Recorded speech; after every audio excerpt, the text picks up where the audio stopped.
No product is perfect. No TV show, no movie, no internet video. I mean, boy, what I know from experience. Hi guys, it's Smolder Resurrection here, and today I'm going to be playing the original Sonic the Hedgehog. I've been on the internet for a while now, and some of my favorite content creators have always been reviewers, like Angry Video Game Nerd, Kid Icarus, and yes, even the Nostalgia Critic. Seeing so many different people's perspectives on pieces of media I liked, or even ones I knew nothing about, was always really refreshing because of how everybody sees things differently. And going from being a viewer, watching people critique media I enjoyed, to becoming something of a content creator myself, I've always tried to remind myself that my, and others' opinions, are just that. Opinions. I've mentioned it before, but I feel like a part of growing up is realizing that the things you enjoyed as a kid aren't perfect. Hell, I like Fred the movie, so take that as you will. So if somebody were to tell me something I liked sucked, then it wouldn't bother me. You know, unless for comedic purposes. Whenever the three of them are walking in High Castle and Tails is like, this is kind of scary, and Knuckles is like, maybe that- shut up! Let me fucking finish! Let me fucking finish, cunt! I wasn't always like that. I remember watching Some Call Me Johnny's review of Sonic Adventure 2, and being utterly baffled at all the minor issues the game had that I'd never even considered. And yeah, as a kid at times it would be upsetting to see a content creator you like not enjoy a piece of media in the same way you do. I mean, why can't everybody just accept Sonic Heroes as the perfect game that it is? But as I started to get older, whenever this happens, I've learned just to move on with my day, knowing that everybody likes different things for different reasons, and that's all good with me. But here's the thing. In the past few years, this mentality of people with different opinions coexisting, you know, like people should, has changed drastically. Now there's this animosity towards people who criticize any form of content, whether it be movies, games, or TV shows, that in my opinion has had long-lasting effects on how people criticize media now. And it seems that as time has gone on, it's only gotten worse. Do you want to know what is objectively great though? World of Warships. This video is sponsored by World of Warships. World of Warships is a free game available on PC that features team-based sea battles that requires different strategies and tactics. The game has over 400 historical ships that you can control in unique living landscapes with these beautiful maps and stunning graphics. Now I'm no mathematician, but that seems like a lot of ships. The game has more than 44 million players, and 4 different warship types including destroyers, battleships, cruisers, and aircraft carriers, each with their own individual playstyles. So go download World of Warships for free, using the first link in the description, and if you use promo code BOOM when registering, you can enjoy a huge starter pack, and get a ton of items for free! Thanks to World of Warships for sponsoring this video. What does it mean to be a critic? No, really, what? Over the years, I've been called many things. Some I don't think I can say without getting demonetized. But the one that's always baffled me was a critic. Where the fuck did this title come from? Have I ever unironically referred to myself as such? Because to me, I feel like this word has lost all meaning over the years, due to being applied to literally anybody who voices their opinion on a piece of media. The expression is true, literally everybody is a critic. With the ability to freely express your thoughts to the world through accessibility to various social media websites such as Twitter or YouTube, it's become easier than ever to let people know just what you thought of the Jimmy Neutron movie. Whereas back in the day, you would have to watch the movie and either convince a publisher to let you write a piece about it in the paper or for a website, or just go talk to friends at the water cooler during break. Now letting people know what you think of something is as simple as turning on a microphone and letting the internet do its work. But this raises the question, if it is so easy to let your voice be heard and speak about something you're interested in, what value does any one specific person's opinion hold? What makes this Twitter user's opinion more valid than this other Twitter user? What if a YouTuber calls a movie bad and the other calls the same movie good? Who is correct? Well, the answer is nobody! This should be fairly obvious to most people out there, but nobody's opinion is above another's.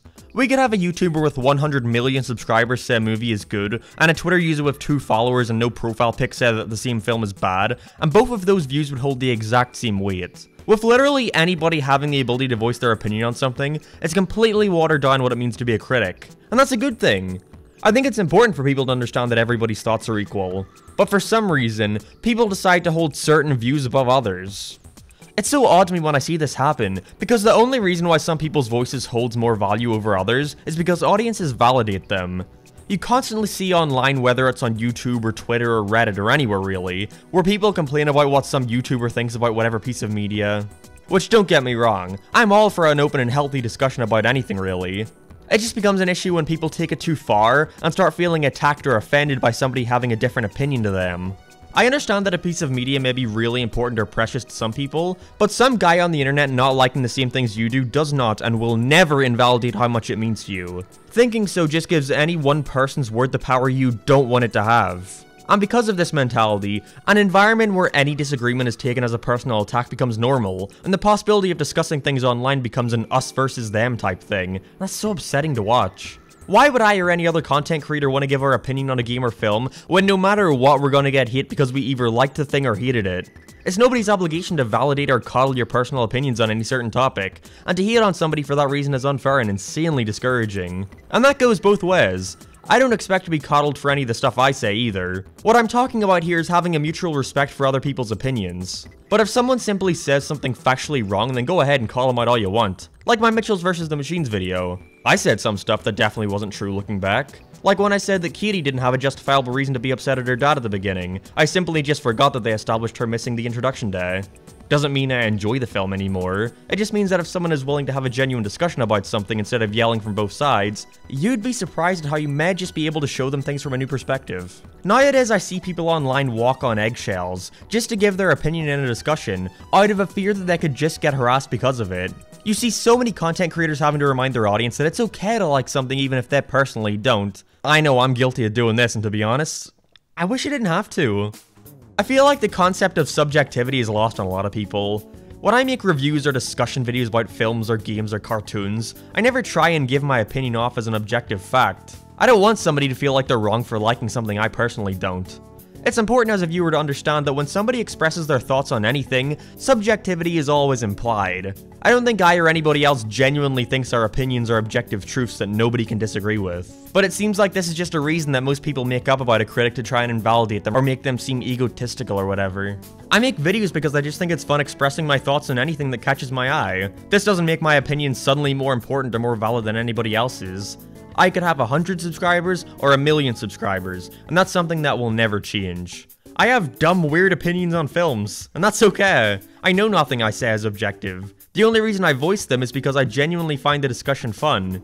But it's devolved so much to the point where everything needs to be expressed in a super safe and coddled way. Literally having to add, "in my opinion," to titles and such. No shit, it's my opinion. Why would you come to my video on my channel if you didn't want to hear my opinion? Why do I make videos? Is it because I think I genuinely have the most objective and perfect opinions on every film ever made? Fuck no. I think I've made it very clear over the years that I recognize that I'm weird about what I like, and when I make fun of a film, it's not meant to be taken as a fact. But that's another thing. Despite viewers desperately wanting to convince you that reviewers on YouTube, or even sites such as IGN or Metacritic, are all subjective, they still love to hold their opinions on a pedestal and tear it down if it doesn't happen to agree with theirs. Or praise them when it just so happens to be the opinion that they agree with. I love it whenever a site like IGN will review a popular game and give it a negative review. People will throw a hissy fit reminding everyone that IGN sucks, IGN isn't a credible source, IGN are a bunch of hack frauds, they couldn't even beat a Cuphead tutorial.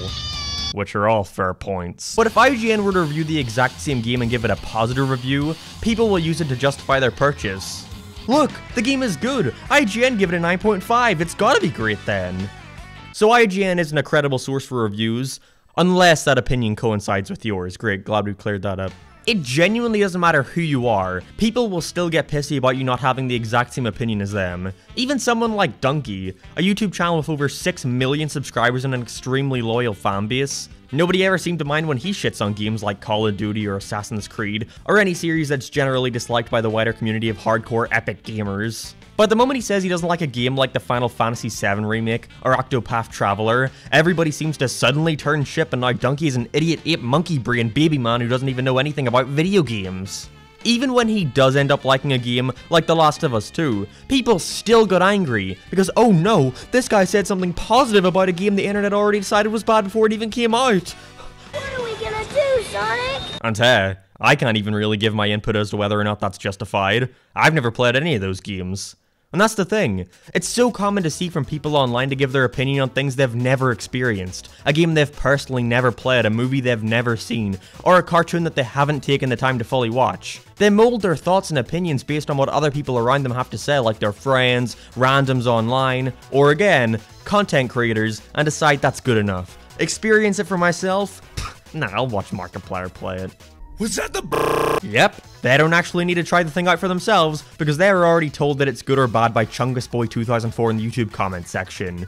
And that behavior is super destructive, because what if in the future that same person decided they finally wanted to try out that thing they were talking about? The experience for them is ruined, because they've already decided what they were going to think about the product before even going around and trying it out. There's no longer anything to gain from it, except the validation that you, I don't know, actually tried it out. And the thing is, please don't think I'm trying to attack you for enjoying something without actually experiencing it firsthand. Again, it's okay to like things. But attaching yourselves to the opinions of others and acting as if it's your own helps nobody, especially when you feel the need to attack a random person because their opinion differs from you or your favorite YouTubers. Recently, it was brought to my attention that another YouTube film reviewer known as Shafrillish Productions had his audience coming to him about something I said in my Disney and Pixar video. Now, this wasn't the first time something like this has happened between us. Back when I made a video about the Madagascar trilogy, I said the second film was the worst out of them all, and nobody seemed to have an issue with that. Cut to a couple weeks later, and Shafrillish makes his own video discussing why he believes that Madagascar 2 is the best of the trilogy. And suddenly I notice an influx of comments coming to my video to say, "What the fuck, man, Madagascar 2 is the best one, what are you talking about?" I wonder if anything influenced that decision of theirs. But anyways, back to the other week. Shafrillish really likes this character from Moana called Tamatoa. He even represents himself using the character in his videos. However, when I decided to watch Moana for the first time for my Disney and Pixar video, I thought that Tamatoa's part of the film sucked. And I felt I justified myself in why I felt that way, even including a playful jab towards Shafrillish. And while for me nothing ever came out of that, apparently on his end, he had a swarm of people coming to him, wanting him to call me out about the fact that I didn't feel the same way towards this fictional cartoon character. You may think I'm exaggerating, but no. We are genuinely at a point where two people are unable to voice different opinions without audiences wanting there to be some sort of fight with an objective victor. I even saw some people say things like, "Well, you said you didn't like this movie, but Mark said you liked it. Now I don't know who to believe." And it baffles me because I'm just sat here like, watch the fucking movie for yourself and form your own opinion.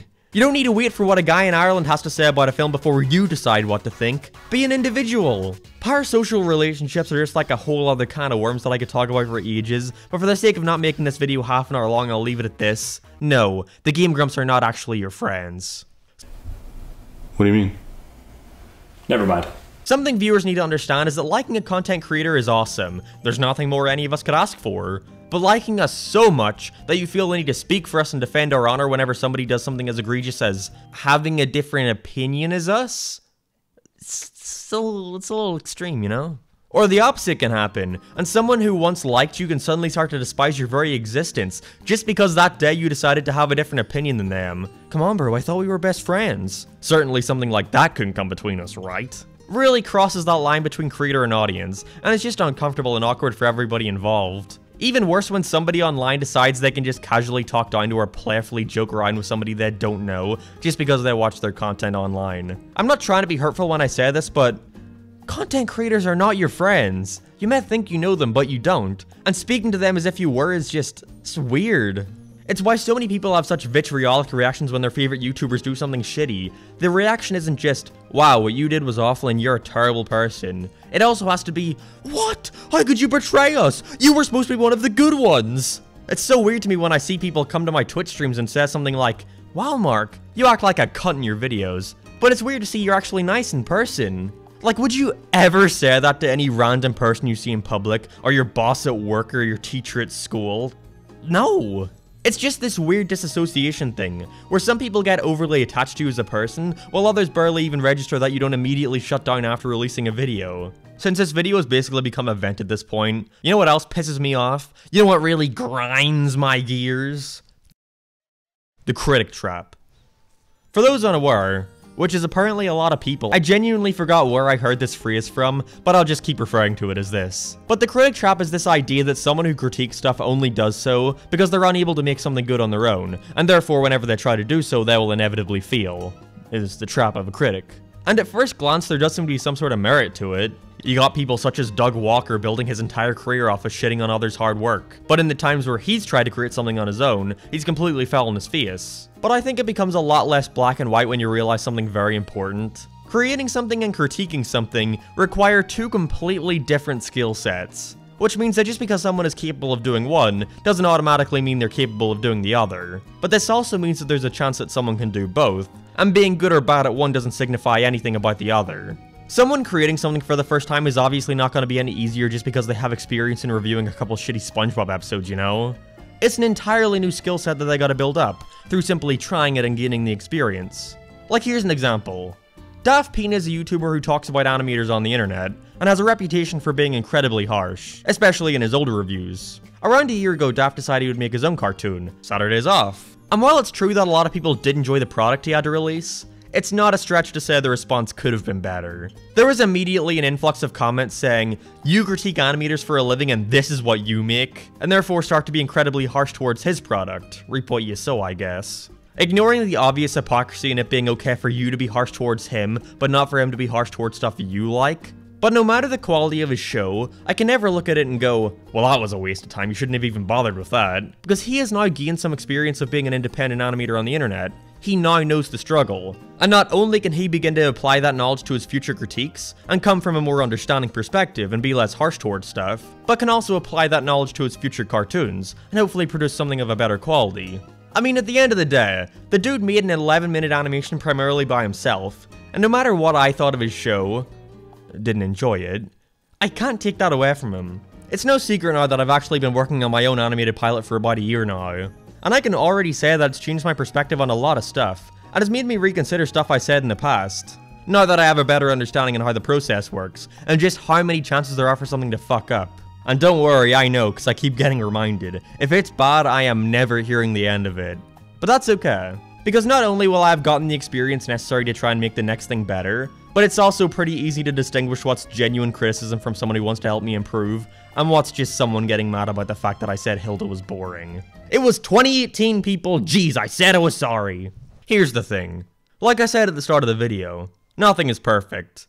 And as a fan of something, it's important to understand that, and point out when a product falls short. Criticism helps people improve their craft. And to blindly praise something instead of citing its issues is showing companies that they can get away with anything. And it'll be okay because people will buy it regardless. Look at companies like Nintendo. They constantly do the bare minimum with their products that aren't first-party major titles. And yet no matter how much wrong they do, people will still buy into it because, well, it's Nintendo. You like Nintendo. Even franchises I like are guilty of this too. Sonic Forces reportedly sold extremely well according to Sega. That game sucked. Who bought it? I'll tell you who bought it. Me. I'm a consumer too. I'm not gonna act like I'm not. But whenever I get angry at times about what someone has to say about something I personally enjoy, I just have to remember no matter what they say, it will take away nothing from my enjoyment of it. So what's the lesson of the day? Everybody's opinion is valid. If I don't like a show you do, then fuck me, am I right? It's my loss. Can we at least all agree on that? Shut the fuck up and stop being bitter. Just upload the Family Guy video already. Yeah, okay, sure.